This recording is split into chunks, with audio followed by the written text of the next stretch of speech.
Hey everyone, welcome back to the channel. In today's video, I'm going to show you how to automatically add a first name in your Mailchimp emails to make them more personal and engaging. So let's get right into it. Personalizing your emails can significantly boost engagement, and Mailchimp makes this easy with merge tags.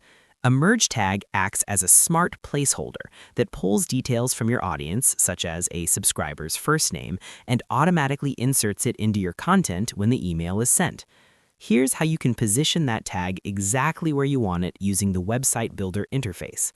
Start by opening your project in the Website Builder and navigating to the section that includes the text you want to personalize.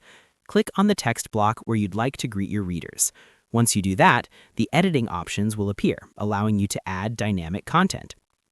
Next, place your cursor exactly where you want the first name to appear. For instance, if you're writing a greeting, you might type "Good morning" and leave a space where the tag will go.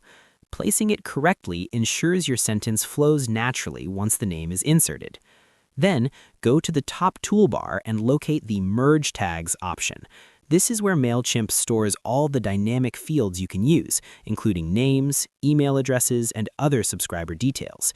Click on it to open the list. From there, select the merge tag for the subscriber's first name. Once you click it, Mailchimp will add a placeholder into your text block. It usually appears as a shortcode, which indicates that personalization has been successfully added. If you still see the placeholder while editing, don't worry, that's completely normal. The actual first name will automatically replace it for each recipient when the email is delivered. At this stage, your message is ready to adjust for each person who receives it. If a subscriber has their first name saved, it will appear exactly where you placed the tag. If not, the message will follow your account's fallback settings. That's why it's important to write your sentence so it still sounds natural even without a name. Here are a few quick tips. Use punctuation around the tag just like you would in a regular sentence.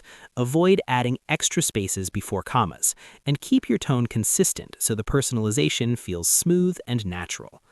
That's all it takes. With just a few steps, clicking the text block, positioning your cursor, selecting merge tags, and choosing the name tag, you've successfully added instant personalization to your Mailchimp content.